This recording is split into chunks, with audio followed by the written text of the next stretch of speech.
Honestly, if you're going to invest anything in education, my recommendation is to invest in learning the fundamentals of storytelling, because those fundamentals can be applied to literally anything. Human existence is basically just a story that is, told from different perspectives, but ultimately it's all about the stories that we experience and tell and share with each other. So Sam Eisenhower, welcome to the revival of my podcast. It's been a couple years. I did about a dozen episodes, and this is the first in-person one that I've done. And I'm excited because I'm looking to do a lot more of these going forward. And I'm really looking forward to this setup that we put together. I think it looks great. I also think that, the two of us having careers in the film industry. We've been doing it for some time. We met back at then Messiah College, now Messiah University, in the film program. I was a freshman when you were a senior, so I was helping you out with your senior project. We go way back. But I think we can provide a lot of value to listeners who are maybe looking to pursue a career in the film industry full time. You have a successful online course business, very knowledgeable in a lot of areas around visual effects, having made your own sci-fi short film, Gemini. But yeah, I really appreciate you joining and looking forward to the conversation. Yeah, thanks for having me. It's great to be here. Awesome. So why don't we start with, I think, and we talk about this all the time, but I'm really fascinated with the current state of education when it comes to the film business, because I think, if you're someone like me, and I'm sure you can relate, a lot of the stuff that I've learned over the years has been from free resources like YouTube. Obviously, the two of us went to a formal higher education experience. You finished your degree, I didn't.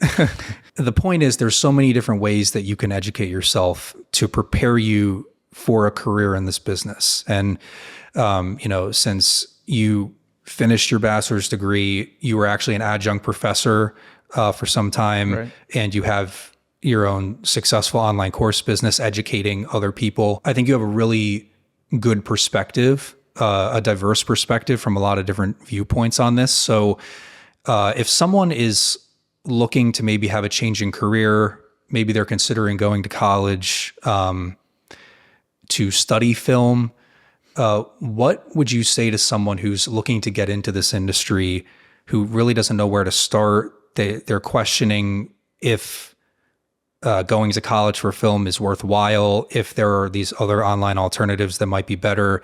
Like, what would you say to someone who is curious about all the options out there? Yeah, I would say, the biggest thing at this point is just to keep an open mind, because in this day and age, there are so many new resources that are out there. And, if you go to like a public school, or even a private school, potentially, a lot of times they kind of teach the traditional method of just going up through, you go through elementary school, middle school, high school, and then, you have to go to college to, be viable in the workforce. And I think not really just in the film industry, but in general in society anymore, like, you don't necessarily need a degree to be successful. And, you never really have. There's always been entrepreneurs out there who have, created their own businesses and done their own thing. But I think that, the film industry especially has for many years been more of solely based on merit. So like the biggest and most important thing in the film industry specifically is your reel, your work, the projects that you've completed that you can show people and say, this is what I can do. Like for the longest time, I didn't even actually realize that you had dropped out of school and we were working together, because it doesn't matter really. It doesn't matter where your degree came from, what school you went to. It really matters what you can bring to the next shoot and what you can bring to every shoot after that. So, even if you've done work that is horrible in the past, like what really matters is what you're going to bring to the next shoot. So I would say, like you said, a lot of the stuff that we have, learned and taught ourselves came from YouTube. Back in the day, watching Film Riot or, Video Copilot, Andrew Kramer stuff. That's where I learned After Effects. That's what got me into visual effects. But like, those free resources are great. And there's a lot of really good free options out there to be able to pick something up and learn it. So I would say if you're considering, transitioning career, or you're considering getting into maybe going to film school, start with whatever is easiest to get into first. So like YouTube videos and free online courses, things like that, they're very accessible. So if you're considering getting into that stuff, start looking at those resources, before you make that decision, and look at all the resources that you can before you start to make a decision, because that's going to inform you better. You're going to be better educated as to what options there are, but also like what your own interests are. Like I'll give you an example. I started out like when I was probably 13, I was really into visual effects. I had just seen, Transformers from 2007. And I was like, wow, this is awesome. I gotta do this. That's what I started doing. I started looking into how do I make visual effects? And, so after a while I kind of, I discovered that, but when I ended up going to college, I discovered that I was actually, in some ways more interested in actually like directing and DPing over just doing visual effects. And I really have kind of found a nice sweet spot now where I can do both, but you really need to get out there and start exploring those resources, because, you might find that your interests aren't necessarily what you thought they were. So, yeah. Yeah, that's a great perspective. And I think the main thing to realize is that you get out of film school what you put into it, and it can only go so far. And also there's not a one size fits all solution. So I think if you're in a film program, it's like you said, you may think that you want to pursue some aspect of the industry, but if you don't try all the different roles, like directing, producing, post-production, DPing, then you're not going to know what your strengths are. Like you might realize that maybe you're more passionate, or you may be called to something else. And you don't know if you don't try. You watch Transformers and you were inspired by that, and that passion has, you could argue, has driven you to where you are today, just because of that curiosity. And I was the same way. For me, it was the Hobbit films, so a couple years after. But I started when I was like a teenager as well, just because I saw, I thought it was so fascinating how these environments that were portrayed on screen didn't exist. And I watched the behind the scenes, and they're just in a studio on a green screen.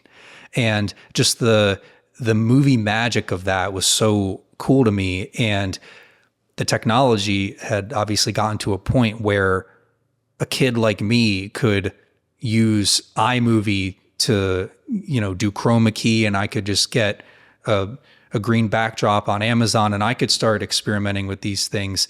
The fundamental techniques that a huge film with a budget of millions of dollars was doing, a big studio like that, I could do the same principles on a much smaller scale. I thought the accessibility of that was really cool, and that's what piqued my curiosity. You may think that those things are kind of trivial, those things that inspire you or pique your interest, but that really is what sparks the journey that leads you to where you are. And I think that's also important to realize, that if you have a passion for film or creating, or, putting yourself out there, sharing your opinion, then that needs to be the guiding force for you.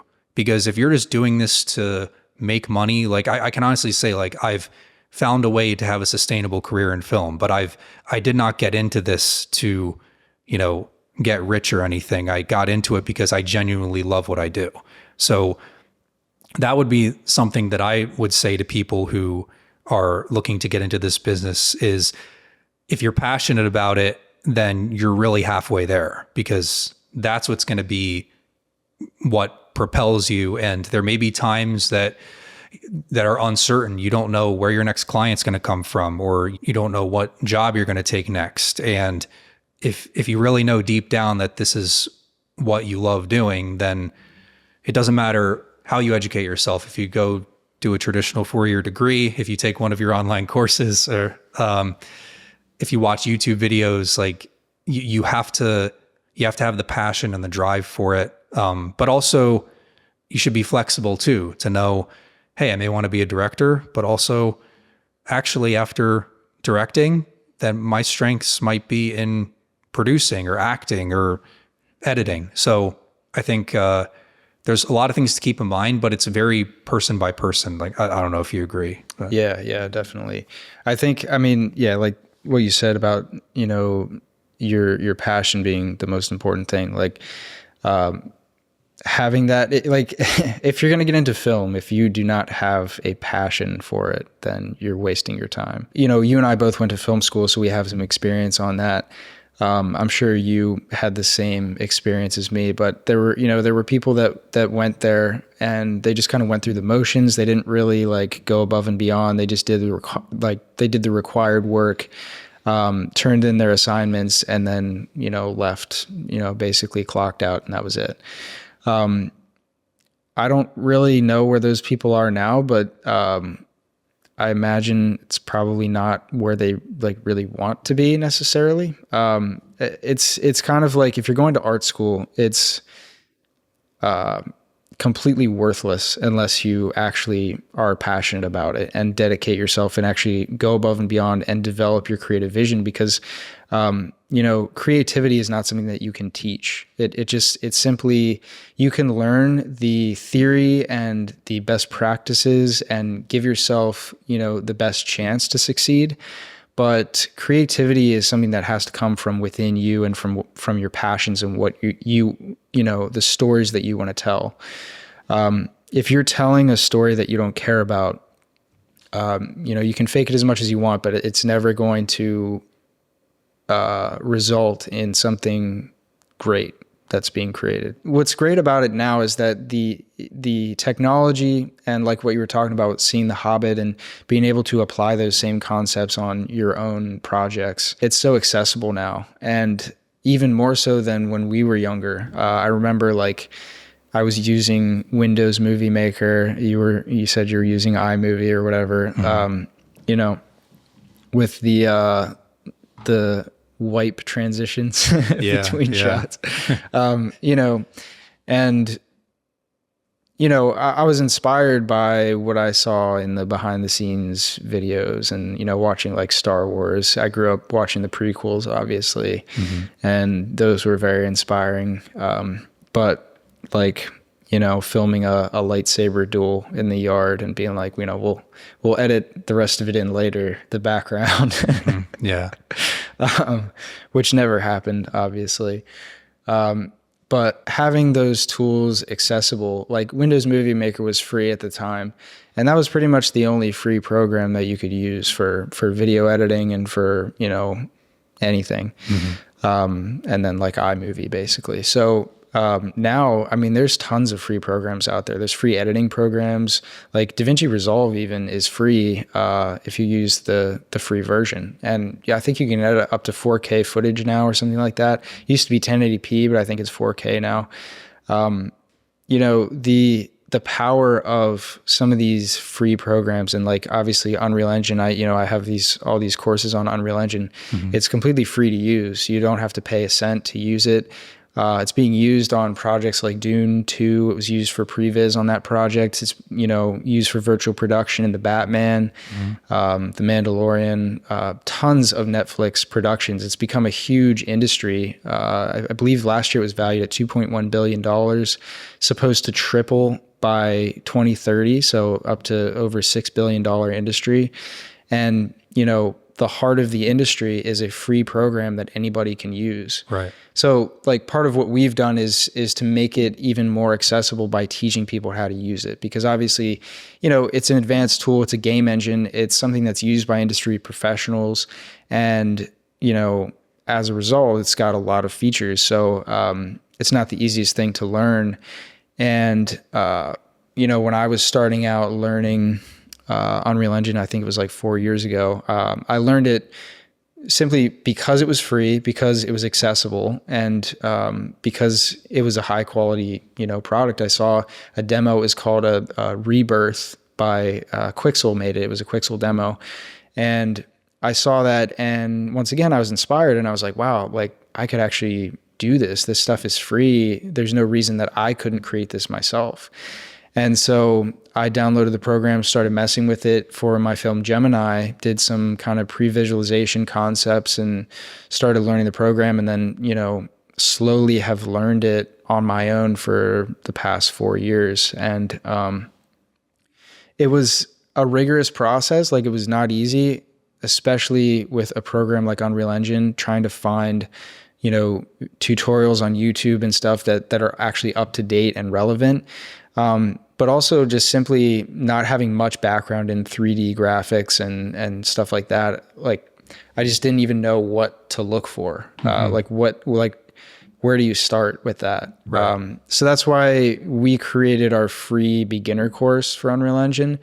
You can get into the course, zero payment, zero fees. It's 100% free for anybody. They can just sign up, no strings attached, and, get a basic understanding of how you can build scenes in Unreal, some basic lighting, materials, things like that, and actually be able to create your very first scene in Unreal. That's really important to us because I obviously know how difficult it was to essentially create my own curriculum for myself by looking on YouTube. And YouTube is a great resource because it's free, and there's tons of creators out there that do a great job. And but it's not a curriculum that is designed to take you from the basics to more advanced. It doesn't have the fundamentals.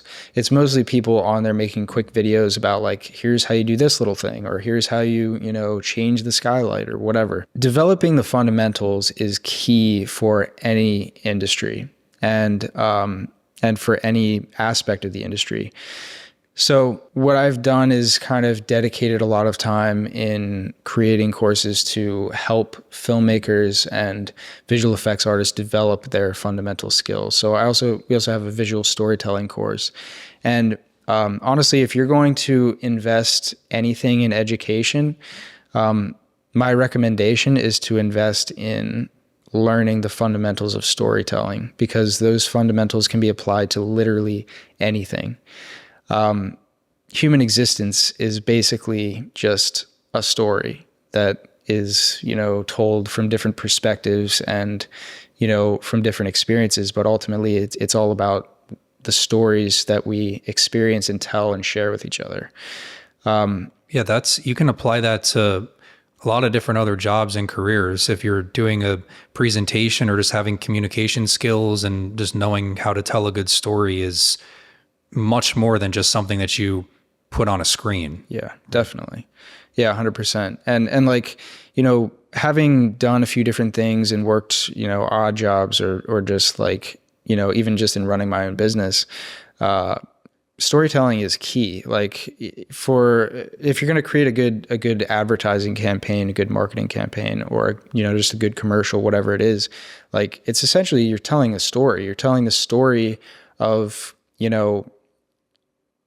there's a lot of different stories you can tell, but you're essentially telling us the story to the customer of how they buy your product. Right. So it's really important, and it's something that was emphasized by certain people in my life, especially like my experience at Messiah. There was like one or two professors in particular that really emphasized, you need to learn this. This is really important, and that was a good experience for me, because I was really focused on Transformers and, right, the technical side and the lighting and like... As I'm sure most people are when they go. And a lot of people are. I mean, so many people are, and they don't ever quite get to that point where they realize the importance of storytelling. And what I would say also is that, you can create the most beautiful images in the world, the most cinematic images, but if they don't mean anything, if they have no meaning behind them, nobody cares, Right. The technical side influences the story. Yeah. So it's important to learn both. If you just learn the technical, then it's going to be limited in terms of its, emotional impact that it can have on the viewers. Yeah, definitely. And like, I think a big part of developing that sense of it and that side of things is watching content that is excellent in that regard. Things that, watching work from artists that really know how to tell a story in ways that are not just dialogue, that aren't just like telling you what's happening. Show, not tell. Yeah, exactly. Right. And it took me a little while to really wrap my head around that concept, but just because I was so like focused on the technical side of things. And I think a lot of people are the same way, because it's much more flashy, like, the lighting and the visual effects and all that stuff. But, the story is very important. So like some key artists that I would say, shows or movies to watch, like Roger Deakins, obviously, a lot of people praise his work, but it's for good reason.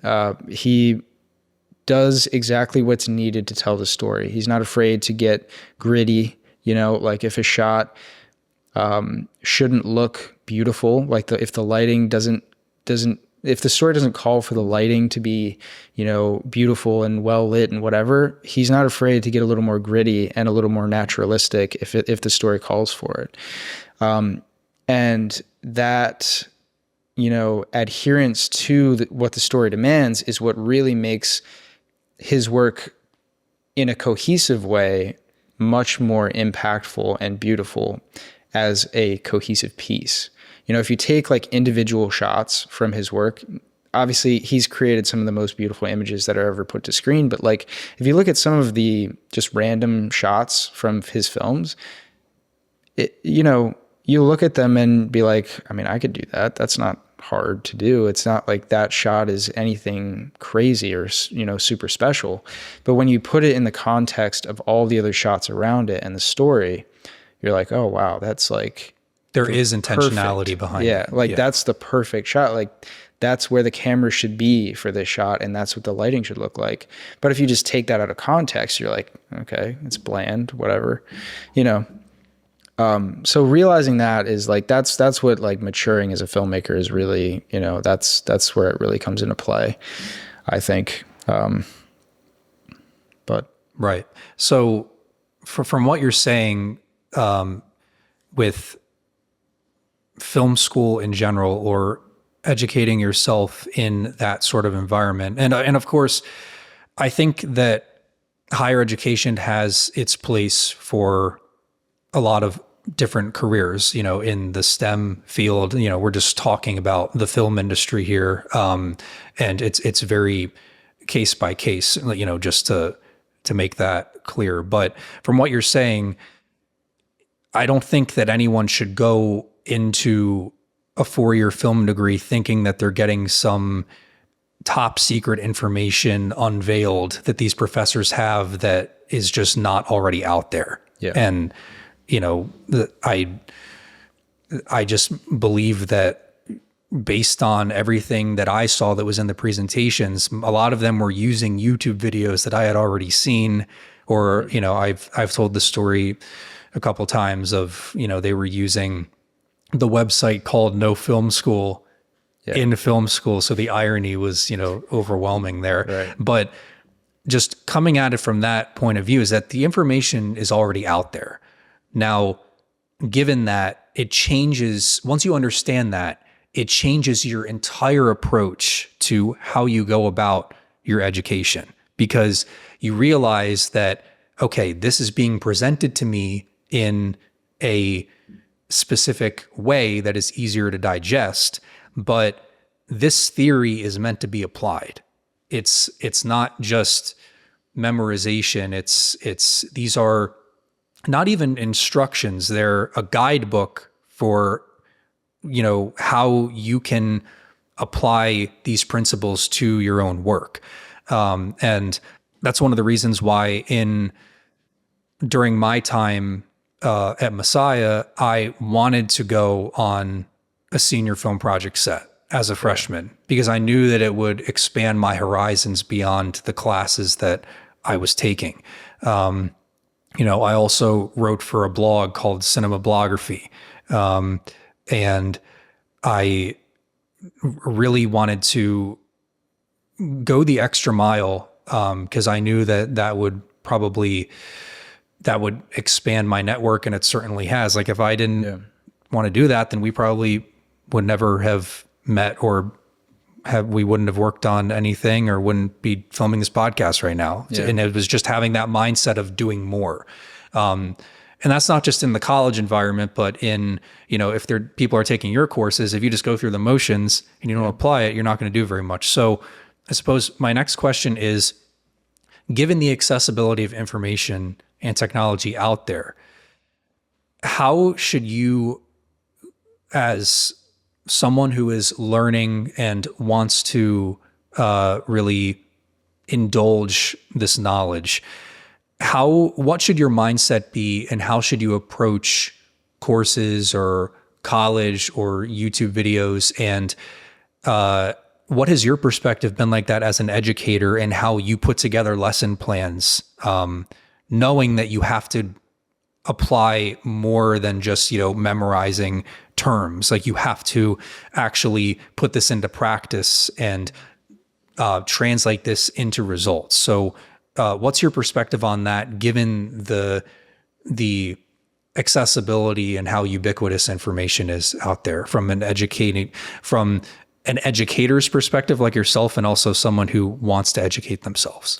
Yeah, definitely. I mean, yeah, like you said, the information is 100% out there. You can collect the information in a number of ways. Obviously, YouTube, courses, going to film school, whatever it is. But and just to go back a little bit to when you were talking about you're not going to get any insider crazy secrets from professors. Like, at one point, I'm sure that it kind of was that way, where, Sure, professors, like film school was kind of the way to go if you wanted to get ahead. And like to a degree at very high end film schools, that is still true to a degree, but at the same time, the accessibility of very high-end professionals working in the industry has changed drastically.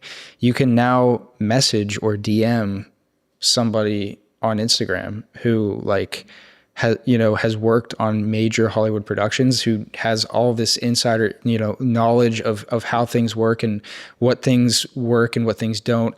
And it's just everything is so much more accessible because of the internet now. Right. So like you said, there's as an educator, to kind of provide a higher level of value to students, it's really important to know that and to teach the things that are really the core fundamentals, and to teach the right things to students.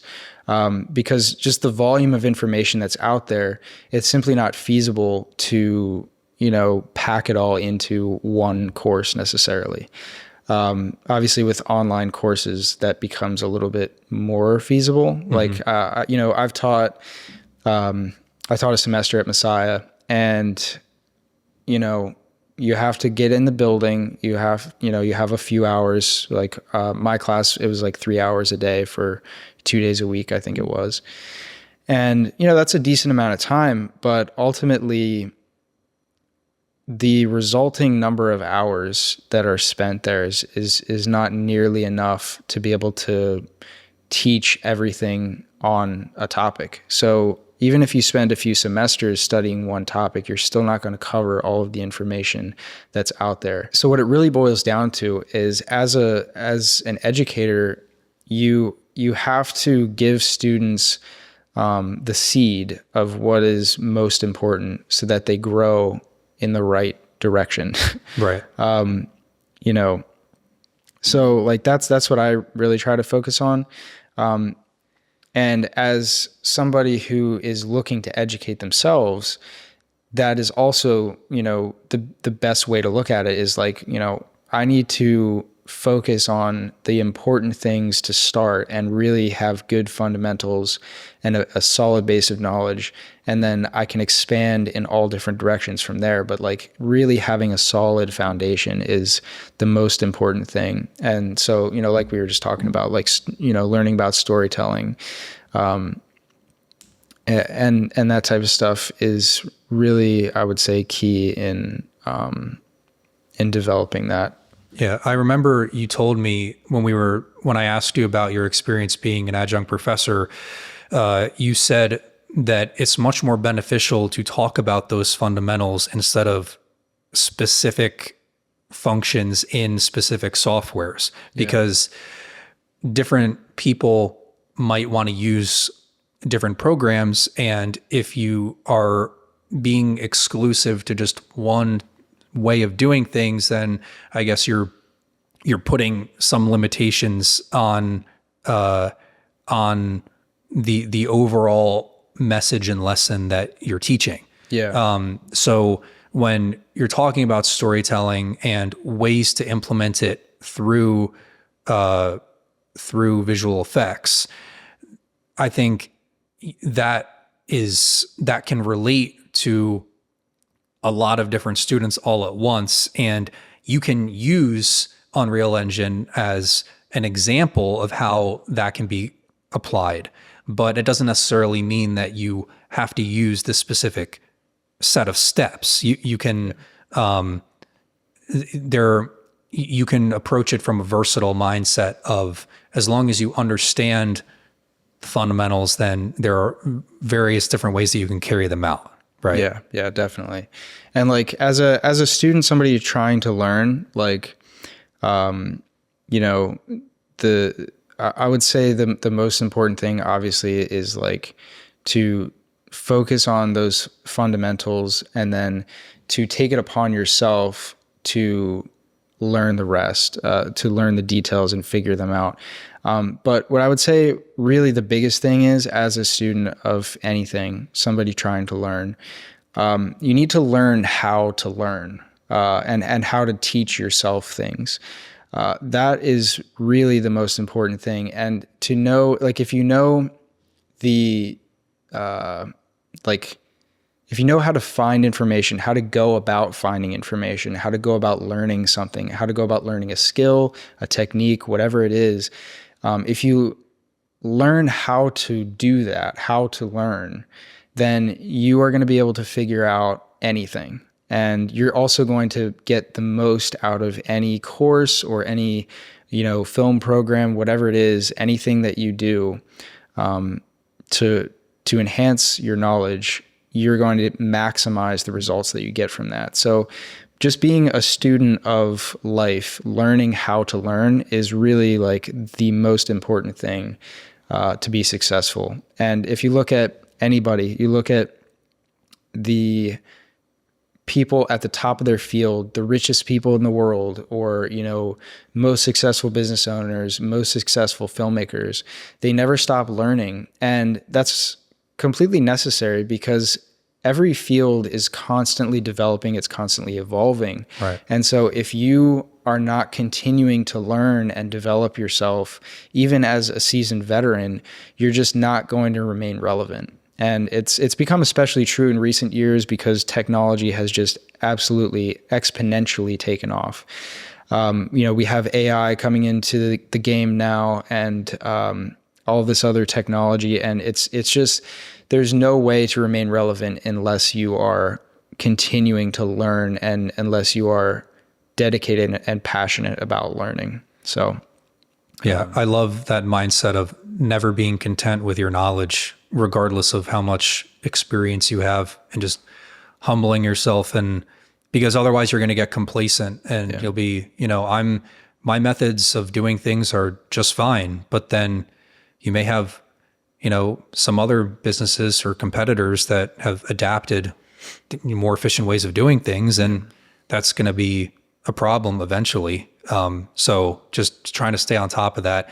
It can be pretty overwhelming with all the AI stuff going on. But I think kind of taking a step back here for anyone who is looking to start a business overall, or a creative business, it all comes back to learning. And I think, for me, like I have a video production business. I've done freelancing full time for a while now. And if I really think about it, it's just I've developed a marketable skill that is sought after by other people who value it enough to pay for it. That's what a business is at the end of the day. It sounds really simple, but if you think about that, it comes back to learning a marketable skill.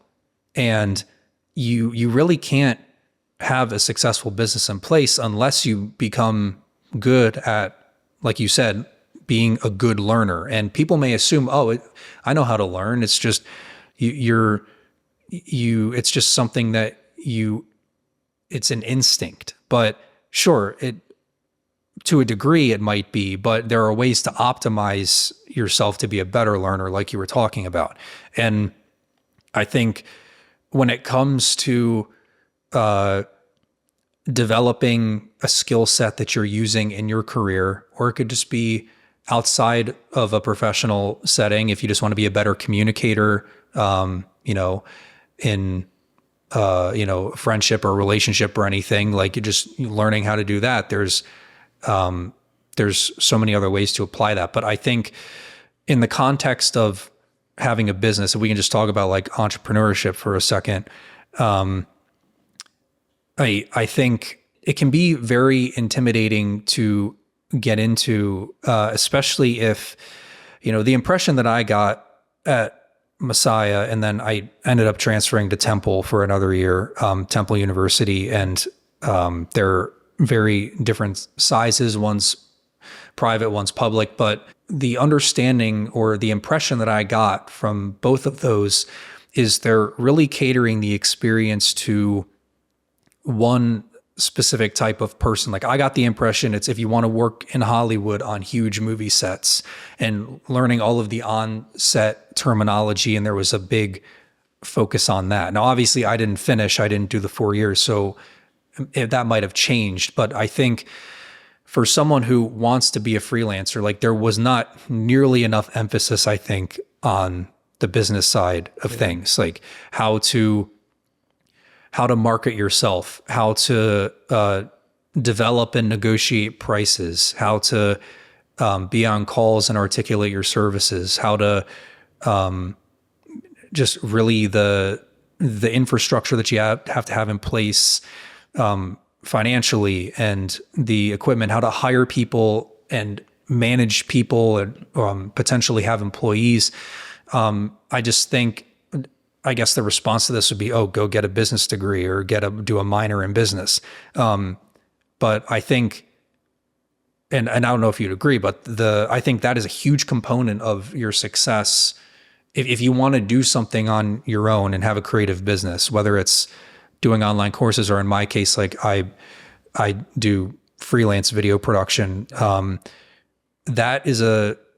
that's a skill that is essential, I think. And I don't know if you have any thoughts on that, or from starting your own business, how have you had to learn how to be an entrepreneur? Because I don't know if it can be taught. It's just kind of you're going along with it and you're learning as you go. Like, do you have any thoughts on that? Well, yeah, I think that's really a big part of the problem with public education, is that, like you said, it's something that, people assume they know how to do it, but they actually don't, because public school, like a lot of times, actually discourages you from the actual behaviors that lead to learning, which is asking questions about everything, and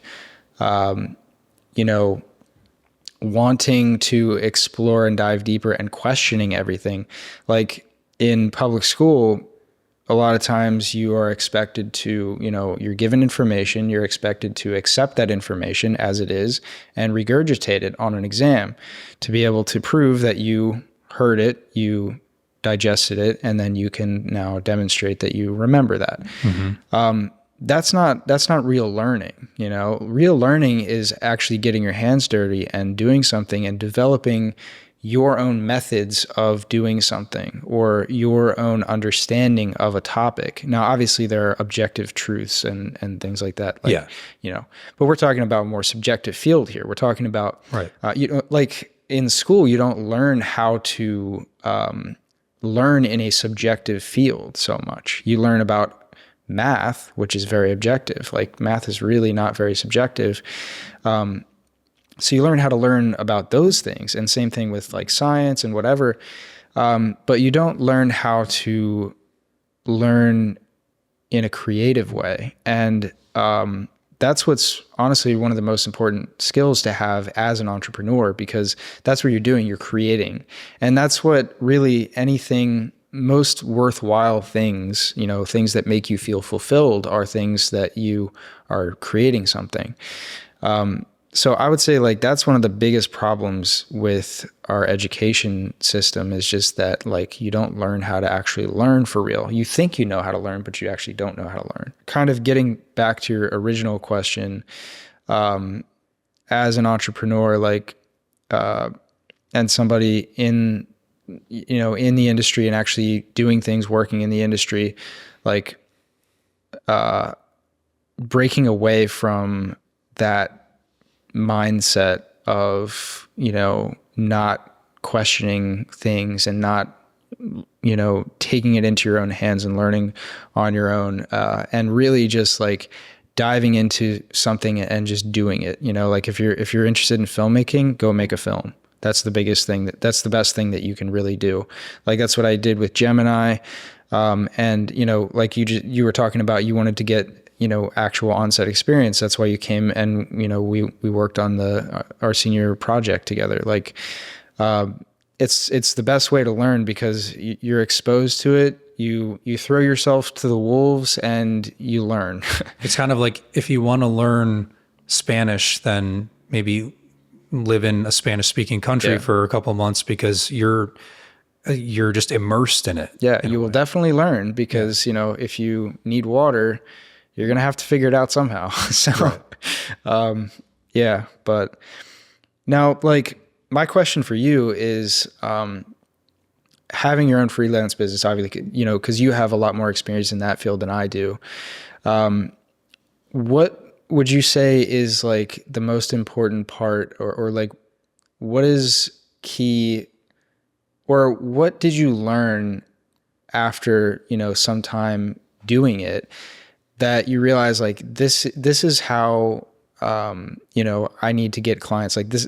Like what are the key things as a freelancer that you need to do to be able to land clients and keep them? Do you have any thoughts? Sure. Yeah. I've thought a lot about this. I've been doing freelance full time for almost 5 years. And people may think that, oh, you're the technical side or the equipment kit that you have is going to determine your success. And it really couldn't be further from the truth. I think it's a huge part of it, but the thing is that quality is just expected among, video producers and freelancers. It's not that difficult to find good quality nowadays. So I've really thought about what has helped me, and it's been focusing on connections and providing value to people so that they remember you later, and not focusing on how can I make as much money as possible with this job. Or, it's great to have goals if you want to have, a revenue goal for the year or something. But if you get contacted by someone, a potential lead who wants to work with you, and you're just approaching it from the mindset of this interaction is not going to be successful unless I close this deal for X amount of money. Like that's a very incorrect mindset to have, in my opinion. If you want to grow as a freelancer, because you should be focusing on what can I get out of this interaction that is not just connected to something monetary or financial. If you're on calls with people and there's so many different things you can take away. If you don't close a sale or something, then it's a learning experience for you to know, how can I reframe this differently next time to have a better chance? Or also, one of the biggest things that's helped me, and this has come back multiple times and paid dividends when I didn't realize that I was making the investment at first, is if you're talking to someone and you don't know what connections they might have. So if you're giving a good impression of yourself to them and you are genuinely interested in providing as much value as you can to them, people may view it as free consulting or someone's taking advantage of you if they're not paying you, right? But instead, you should think of it as, I am planting the seed here for something that could potentially grow later. And that's, just one example I have is, someone reached out to me on LinkedIn and needed help with podcast production. And I helped him out several times with editing. I can't tell you how many calls I had with him, giving him advice on, how to get the best results. And obviously I would have liked to turn this into like an actual retainer deal or something, or be compensated for it. But I eventually gave him a proposal and said, this is what it would look like to do this on a consistent basis. And he just said, it's out of my budget, unfortunately. And it was very reasonable. I thought I was undercharging. So it was just frustrating for me that it didn't really turn into anything. But what ended up happening is that a year later, he ended up reaching out to me and saying, I have a budget now. I have some sponsors and I'd love to work with you, based on the past conversations we had, like, let's set up a time to talk. And that's actually turned into a really awesome client who I've worked with throughout this year. And we have more projects planned for the new year. And it's actually work that I'm very excited about. And I realized in that moment when he reached out a year later is that all of that time that I thought I was wasting was not in vain. It was, it actually had purpose behind it. Now, I'm not saying that this will happen on every single call that you do. You're not going to have people turn around and want to work with you later. But I think having the mindset of, not focusing on dollar signs, especially when you're starting in freelancing, you should be thinking about creating a name for yourself and getting your name out there. And if you do good work and you have good communication skills, I don't care how introverted you are. I'm extremely introverted, and it's something that I've worked on, is getting better on calls and having a firm handshake and a smile when you walk in the room and meet people. If you work on the fundamentals like that and your videos have top-notch quality and they get results for your clients, then that reputation that you build with those people, they're going to tell other people, and those people are going to tell other people, and you're going to have just a whole tree of referrals that spark or blossom from that to begin with. So I think it's like I said, the type of camera you use is really important. And the type of audio or what resolution or picture style or what editing software you use, it's really easy for, people like us to geek out over that stuff. But most of the people that are hiring you, unless it's a production company who's outsourcing, right, most people who are hiring you do not care about that. They care about the final result, and they care about how you made them feel by having them hire you. And also trust is a huge component, because oftentimes if you understand the magnitude of what you are working on, and you're representing your client, the videos that you're creating are a representation of them. It's not just about your reputation. It's it's extending to them, which is a huge responsibility.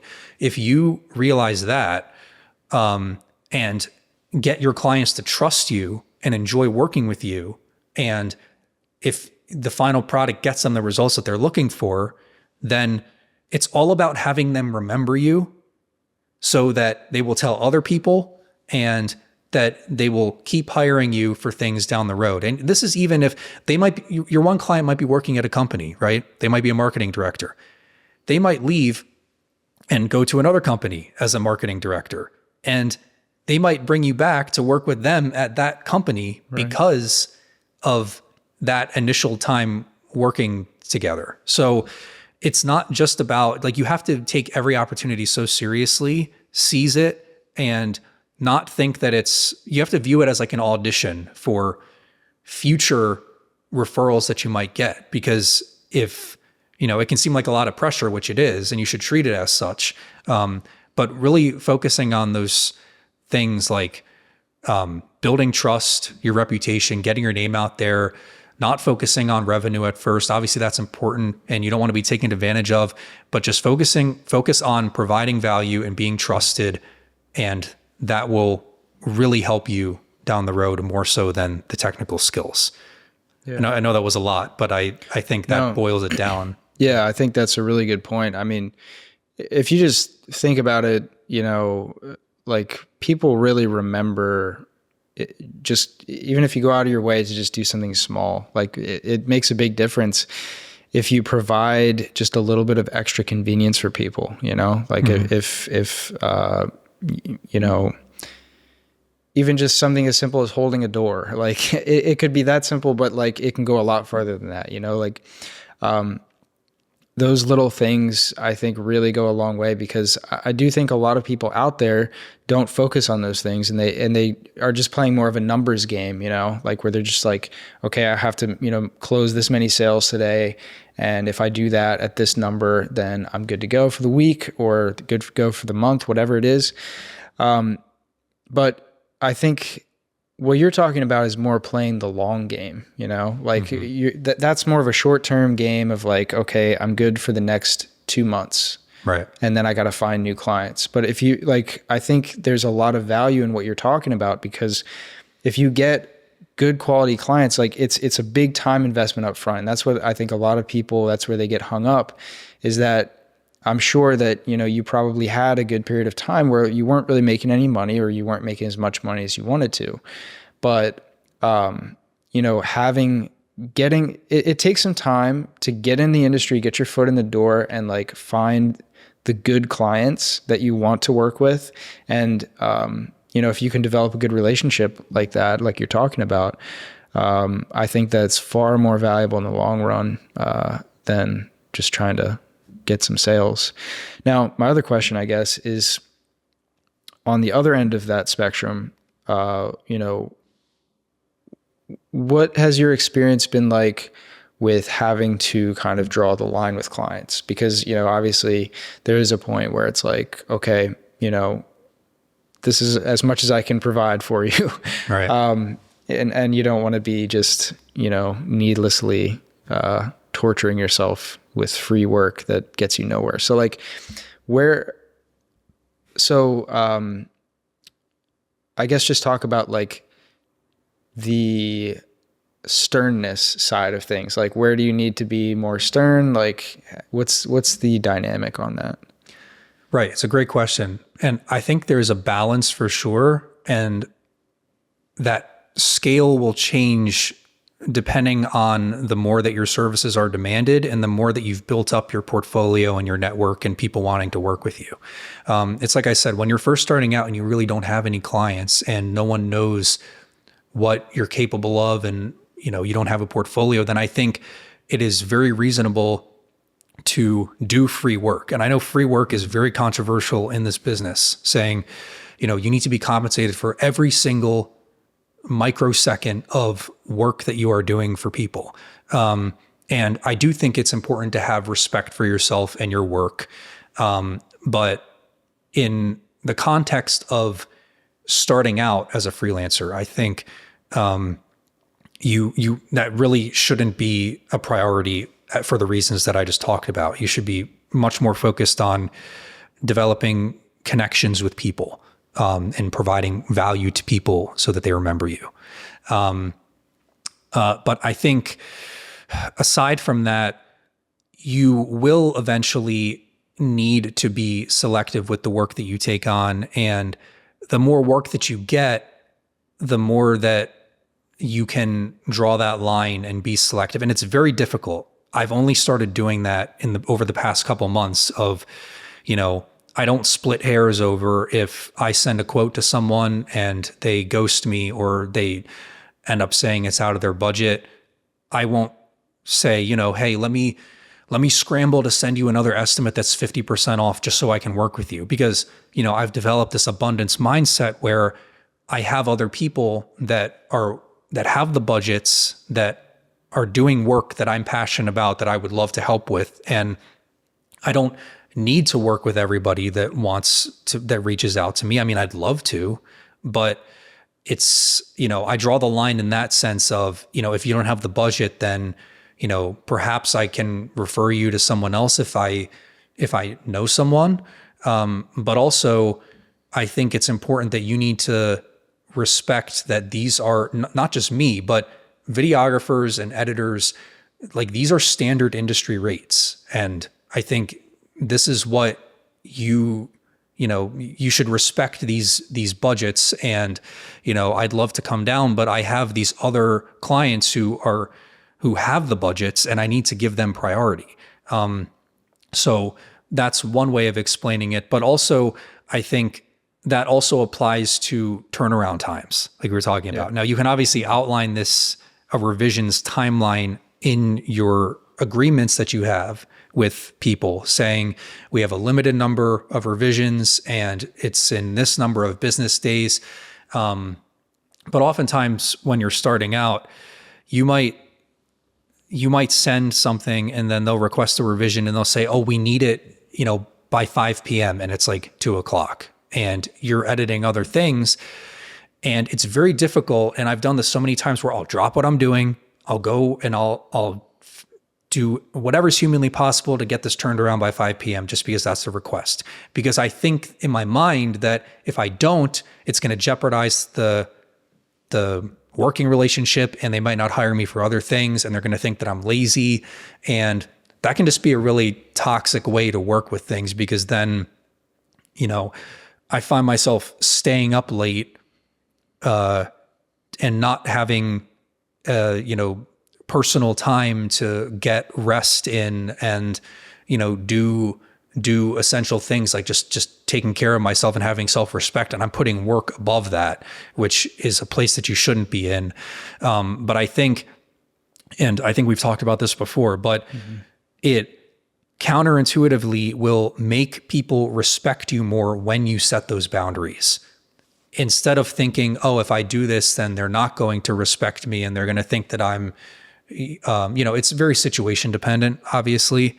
But having the ability to articulate that these timelines need to be extended, or yes, I can send you a revised video in 2 business days and not in 2 hours. Like it's obviously dependent on when they need it, but it's especially if you've been working with this client for a while and you've set expectations up front. And if they're deviating from those expectations, like you shouldn't feel ashamed to set those boundaries, which is something that I've been learning. I haven't mastered it all yet. But just being conscious of that. And I know it's tempting when you're starting as a freelancer to have that hustle mindset, like seizing the opportunity. I'm a big believer in that, and it's gotten me to where I am today. But I think, like I said, if you have that scale of setting boundaries and impressing people, that I think that it's uneven throughout your freelancing journey. I think showing that you're hungry and you're dedicated and doing that through the form of trying to set yourself apart, because the industry is competitive. Like if you can do quick turnaround times and you can you can turn things, if you can turn things around as soon as humanly possible, then yeah, that'll set yourself apart and it'll show that you're dedicated.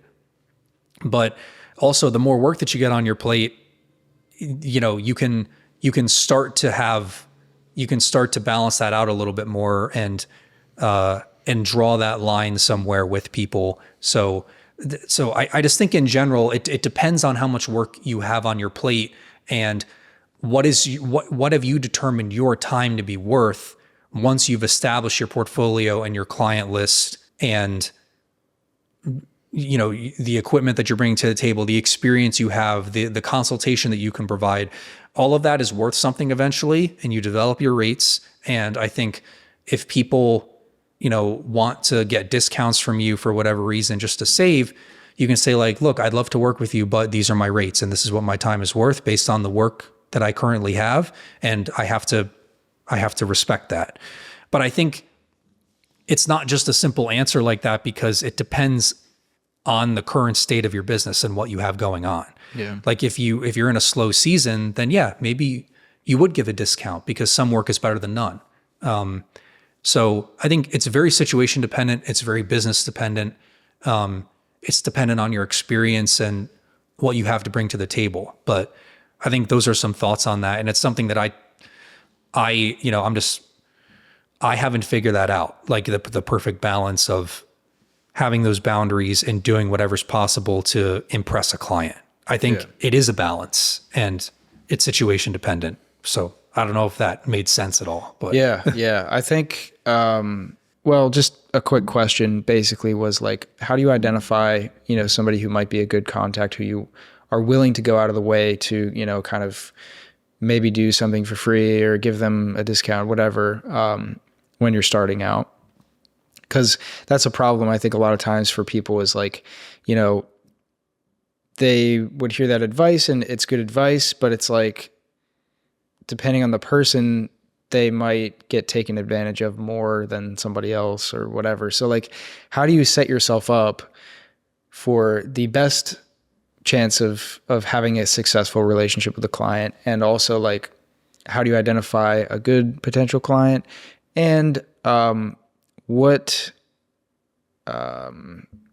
strategies or like what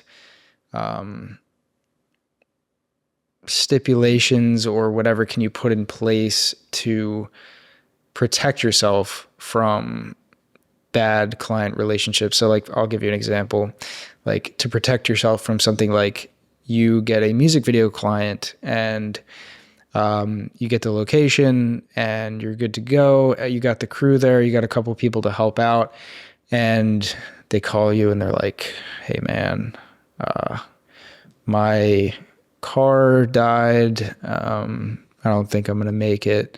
And then you're like, well, we can come get you. And they're like, I don't know, man. It sounds like this may or may not have happened to you. It did. And actually you were there for it. Remember that? Oh, okay. Yeah. That warehouse. Remember it was like the middle of July and we're like, we were supposed to do this music video shoot and we spent like all day setting up. He was like, hey man, I got to go get my hair cut. So we're like, okay, well we can just keep setting up. So we did. And then it was clearly just, I don't want to do it anymore. It wasn't a logistical thing. Yeah. Yeah. Well, I think the most obvious solution to that is to get a deposit up front so that they have a financial commitment to the project. And that incentivizes them to follow through with it because they already have skin in the game, and it holds both parties accountable. It holds you as the vendor accountable because there's been financial commitment from the client and you have to respect that. You would obviously respect it anyway, but it's just having a formality. And like you said, the client has to, if they reschedule, they actually have to reschedule. Or if there's something where they cancel within 24 hours or they cancel the project entirely, then you keep the deposit. Now, obviously, I'm not a lawyer. It's not legal advice. This is something that you would put in your own contract. But just in principle, that can help avoid, someone bailing at the last minute and you putting in a full day to set up, but not being compensated for anything. I think in terms of red flags, well, first of all, like if you're doing free work at the beginning and you're trying to make a name for yourself, it really depends on what work are you trying to do. Like if you want to do real estate videos, then I did this earlier on because I thought that this would be a cool niche to get into is, there are realtors that you can reach out to local who maybe want property tours done, or maybe kitchen and bath remodelers to do promo videos for, which applies the real estate sort of style to that as well. And you can reach out to people like that. I actually had, one or two people take me up on it, and I was able to do some property videos for free for experience because, I was like 19 or 20 at the time. And it was just a way to, I was providing value to the client because they were getting a free video. And I was getting value because it was a video that I could use to promote my own services. So it's a win-win. And I think that's very reasonable when you're just starting out, is that it should be a win-win. And most of the time, if you're not getting paid, at the very least, you should be able to use the videos in your reel. Because if you can't do that, then it's almost as if it's very one-sided. Like you're just doing a free service for them and you can't use it yourself. Right. So I would make sure up front that even if you have to do a signed agreement, that you have rights to use this free video for self-promotion, because that's why you're doing it. And you're also doing it for experience and getting better. I just did an Instagram reel about this, talking about, every video job that you do it's not just a paycheck, or it's not just for a piece to build your portfolio. It's also a learning experience, because every single video job I do, I learn something new. There's always a problem that arises that is unanticipated, that's never happened before. If it's like, oh, the sunlight is in a very specific area of the floor and that can't be in the shot. How do we fix that with lighting modifiers or something? And the sun's going to move throughout the day. Oh, how do we do that? Or we have to mic up 5 people at this table. What's the best way to do that? Do we use condensers? Do we use lavs? Do we have a boom operator? This is a really difficult shot to keep in focus. If the autofocus can't do it, do we have to do it manually? Like these are just examples of something new will arise on every shoot. So even if you're doing a video for free, just going in with the mindset of, I'm probably going to encounter challenges during this job and I'm going to learn to overcome them. And even if I'm not getting paid because I'm trying to make a name for myself, that in and of itself is valuable too. So, there's all those different ways to look at it. But I think in terms of red flags, if you just get a vibe that a person doesn't respect, what you're trying to do, like if you're trying to build your portfolio and they don't really care about that, or they don't treat you with respect and they want to overwork you, obviously knowing the circumstances, they should say, okay, we're probably not going to have you do 10 rounds of revisions and request extra work, for free. Right. So there just has to be that considerate nature from them. And, I think it's, in the sense of, that's in the sense of free work. In the sense of paid clients, I think a lot of those carry over. But I think for me, I always ask myself at this point, since, I have a decent client list at this point and, recurring work, I always ask myself, are these good people who, if I've been referred to someone through someone else and I trust that person, then that trust carries over to them, even if I don't even know them. Because if I trust someone and they refer me and someone reaches out and say, hey, so-and-so referred you, they highly recommended you, let's talk, that trust is already there. So I think it's a matter of building that trust too, and understanding, like, are the intentions there? And I know sometimes you can think that's there and then it's not. Like, that, that interpretation of trust only goes so far, unfortunately. But, if you ask about red flags, I just think, like, you typically know if it's right, if it's a project that you're passionate about, if it's, if it's in a network of people, like through a referral, or if you've done the research and it's something that you think you could use your skill set to in your past work to genuinely help them achieve their goal, and it's a mission that you can get behind and you're passionate about, then, all the things just have to fall into place, and you usually get you have a good idea of whether it's, it's hard. I'm trying to put it into words, but it's just a feeling that you get there. It's like, yeah, this is a job that I should pursue. And it's like we were saying before, you don't know what jobs you might not want to take until you take them. Right. So, it's like we were talking about before, you can spend hours watching YouTube videos on how to get clients, or videos on how to avoid nightmare clients, or which jobs to take and which jobs to not take, and how to make sure your time is respected. That can only go so far. You're not going to learn exponentially in that sense until you actually take as many jobs as you can, and you'll learn the ones that you don't want to work with, whether it's, I don't want to do work for this industry anymore, I prefer this industry, or I don't want to do something for, huge corporations anymore, I want to do it for more like smaller family-owned businesses, or I want to do it for individuals or influencers, or, you start to funnel that through as you do it based on experience. And that experience is so valuable because you're really going to hone in on what you enjoy and the work that you enjoy doing, and the types of people and companies that you like working with. And that's not something that you can just type into a Google search. That's something that's very personal to you and the way that you like to work. And it's really going to be determined. The only way you can find that out is to just do it and get started.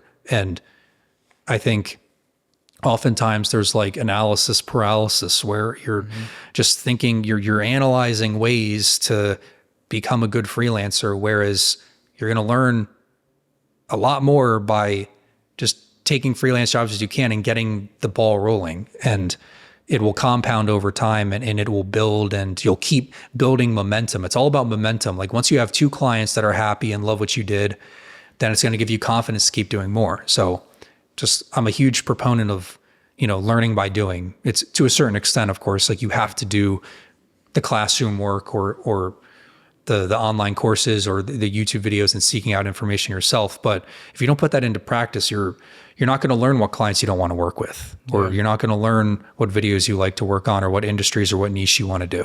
So learn by doing is what I would say. Yeah, that's a good point. I think that really applies to like pretty much anything in this industry. Just get out there and try it and do it, and see what happens. Yeah. Well, I've really enjoyed this conversation, and I appreciate you helping me with this setup, of course, with your lighting expertise. And obviously it's great to have you as a friend and colleague, and looking forward to future work and projects. And I love what you're doing with your courses, and it's a huge inspiration. So thanks for being here and helping out, and appreciate everything. Yeah, thanks, Dylan. It was awesome being here. I'm glad we could do it.